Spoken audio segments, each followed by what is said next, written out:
Hey, this is Khan, you're watching Ninja Pulls, and it's high time for a new setup and rotation video, fresh for update 47. You could call it a Templar guide, but we all know Templars don't exist anymore. I thought calling it the Dark Templar would sound cool, but this is not a themed build, this is a practical guide for anyone who fancies using Puncturing Sweep or Biting Jabs as their spammable. The setup is very strong, very accessible, sustain is fantastic, and it's a nice break from the Fate Carver rotations we've all been using for ages and which I know some of you are so desperate to get away from. Good news, this setup is very competitive and works equally well for Magicka and Stamina. I suspect Arcanist will continue to be quite dominant.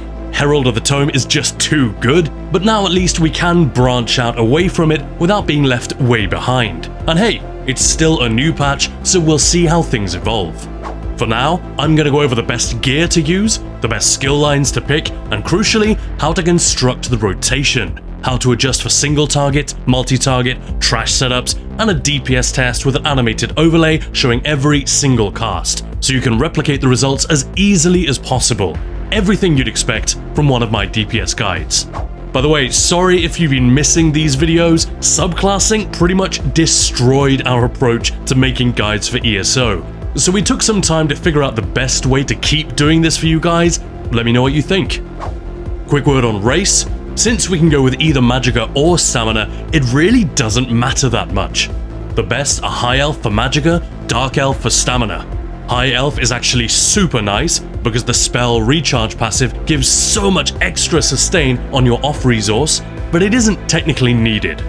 Dark Elf and Khajiit are suited to both Magicka or Stamina, which makes them popular, but with so much critical damage already from Assassination and Adric Spear, that Feline Ambush passive is likely to be wasted much of the time.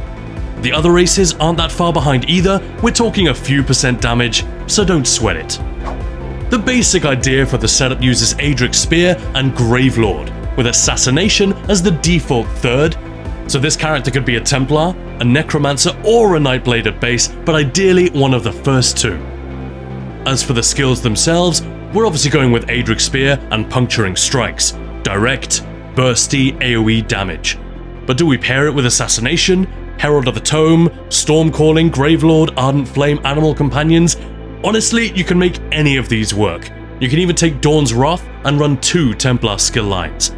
But the reason Puncturing Sweep and Biting Jabs are so attractive right now is that they're pure AoE and direct damage, which is king at the moment. So building on that, I took Gravelord for Blighted Blastbones. That's really going to help us compete with the Arcanists for splash damage, and the reusable parts passive makes our sustain unbelievably good. That in turn lets us easily run max health food in all content, increasing our survivability and potentially our damage as well, since we're less likely to die or run out of juice. Those two factors, cleave and sustain, are two of the main differences between prepping for the dummy and prepping for veteran trials. So we've got Puncturing Sweep, Blast Bones, Siphon is a given since it's free, it's very strong, and buffs our damage just by being slotted, plus it grants Prophecy and Savagery. We'll also take the Archer. It is only single target damage, but the damage per cast is awesome, and it grants Major Brutality and Sorcery.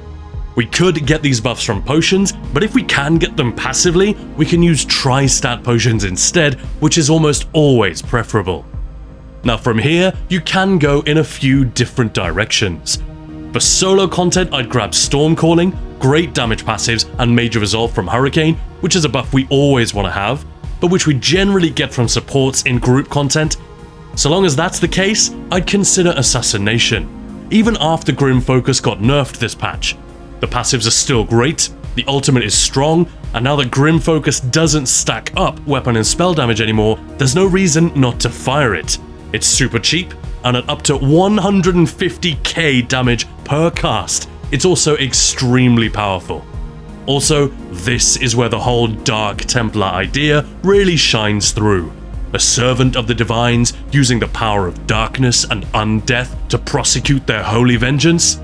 It's definitely one of the more badass themes that subclassing has let us play around with. Stampede is our backbar dot of choice with a Maelstrom 2H. It buffs the living crap out of our direct damage, which is about 85% of our total damage with this setup. If you're struggling with stamina sustain, if you need a larger corridor of cleave, or you just prefer to use blockade of fire with the Maelstrom Inferno, go ahead. Finally, the sustain on this setup is good enough to run Banner Bearer. You don't need to have it, and ideally you'll have 2 other players running it in your group, so you can just get the focus and affix buffs from them, but if you're not getting those buffs from anywhere, you'll lose quite a bit of damage, roughly 5%, even after extra complications like Quick Cloak, Boneyard, Carve, and so on. As it is, we don't really have room for Quick Cloak and the banner, one of the few real drawbacks with this setup. But again, if someone else is running the banner in your group, go ahead and grab Quick Cloak for that major evasion. Trap on the back bar, at least for single target fights. If you're going for pure cleave, you can ditch the trap and get minor force from the Urmage Mythic instead. More on that in a minute. For the back bar ultimate, you can either double up on Soul Harvest or Incap, whichever you prefer, or take Shooting Star for a bigger opening burst. In the remaining slot, you can put Scalding Rune, Carve, Boneyard, or just slot Siphon again for that passive damage boost on both bars. That keeps the rotation super easy. I got the most consistently high damage results with Scalding Rune. Carve deals more damage per second in long fights, but remember you have to build it up first, so the damage per cast is much lower for the first couple of casts. Whereas Rune kicks ass right out of the gate, plus you can pre-buff with it, and if you're a Magicka character, you'll enjoy a slight damage boost on your back bar thanks to the Magicka controller passive, with 2 Mage's Guild skills slotted back there.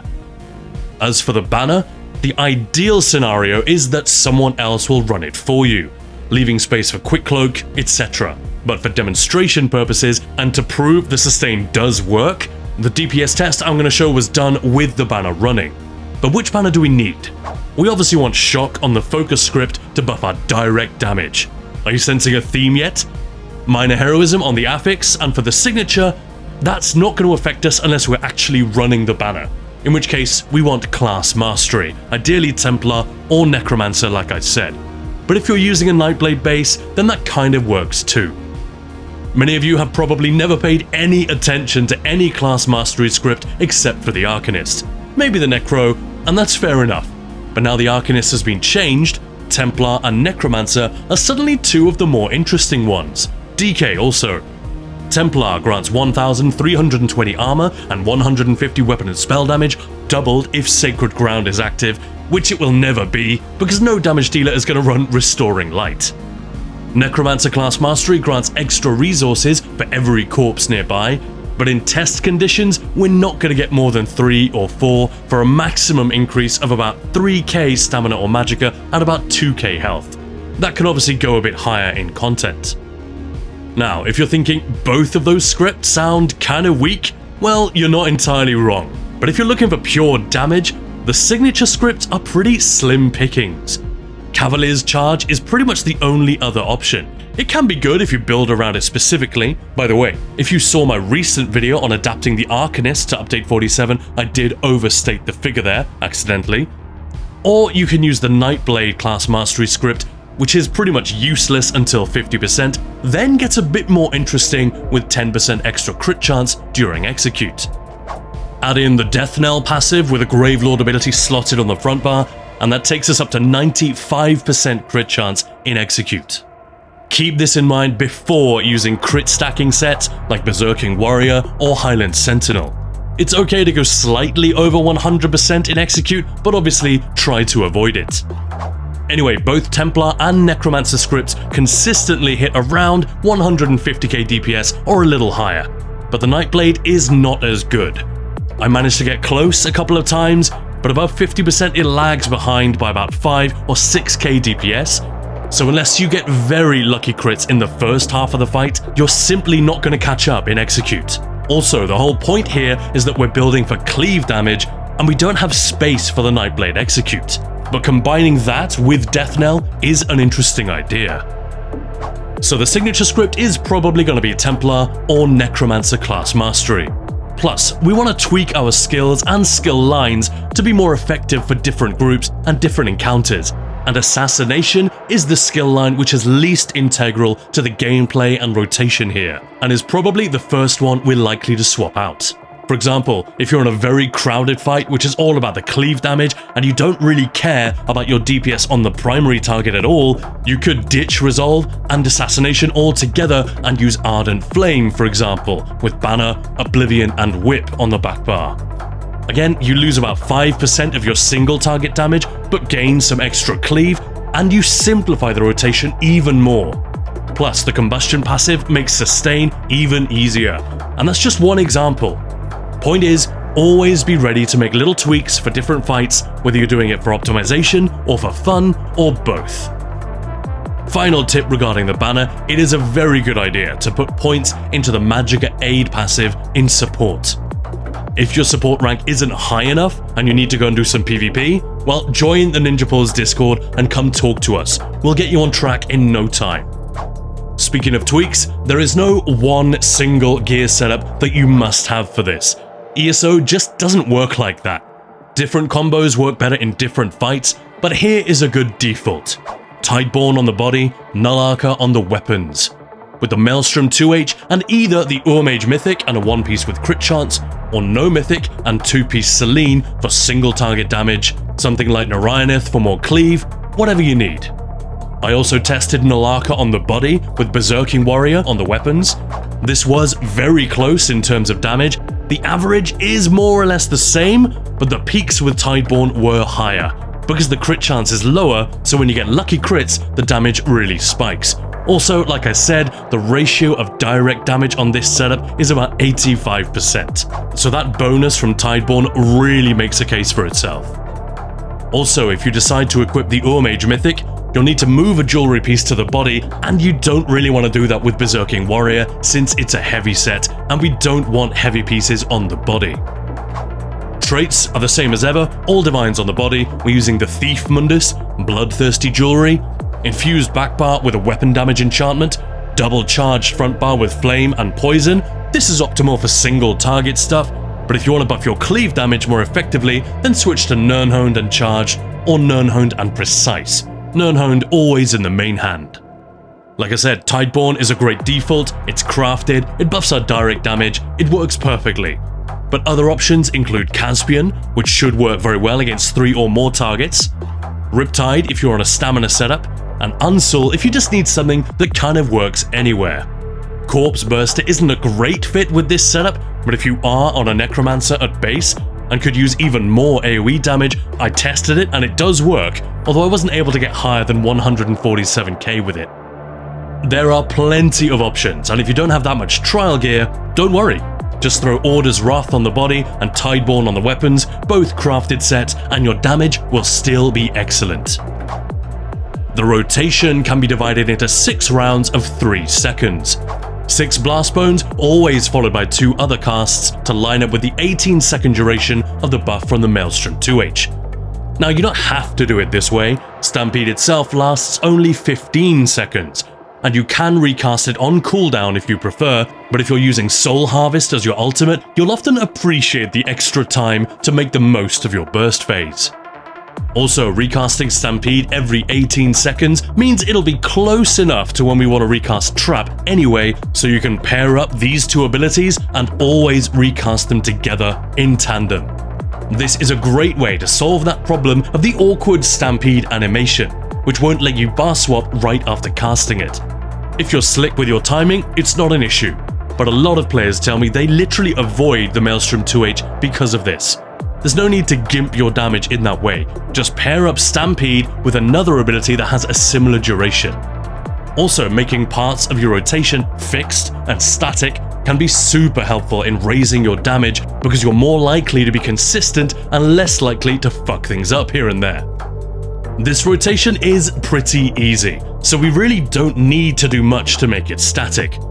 Just keep up Archer and Rune or Carve, whatever you're using, when they run out, fire Merciless Resolve whenever it's ready, and as soon as you're comfortable with the basics, try to anticipate when your ult is coming, and hold the bow proc so you can fire more of them during that burst phase, for that 20% extra damage. You can also track off balance using an add-on, recast your dots a little bit early so they don't run out in the middle of your burst phase, stuff like that. But even without any of this optimization, and without adding complications like Rune or Carve and just double barring Siphon, even then I was able to hit 153k DPS with just the basic vanilla rotation here. That honestly ain't bad, and crucially it's easy to replicate and get 150k pretty consistently.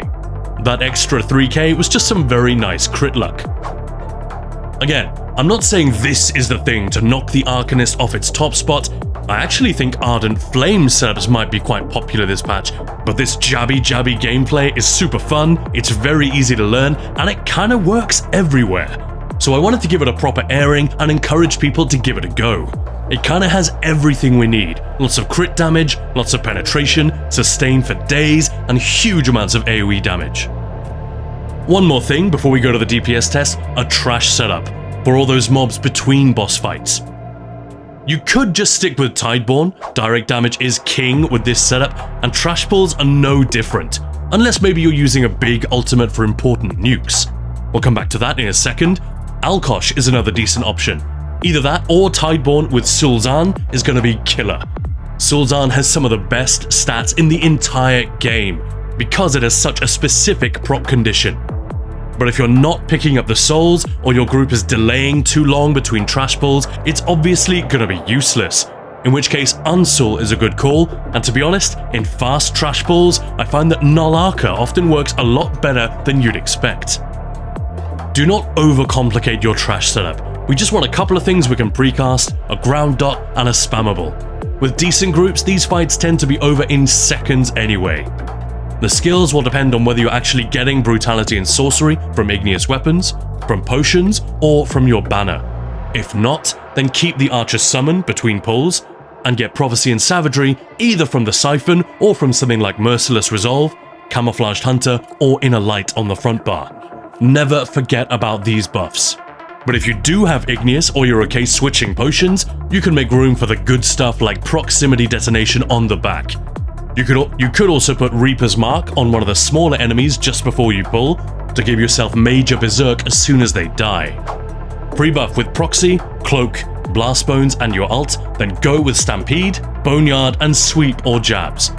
If the pull is going to last more than 5 seconds, throw another Blast Bones in there and use your spammable to mop everything up.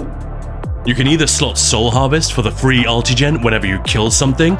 Just be aware that in trials, you often won't be the one who gets the killing blow, so it won't do as much.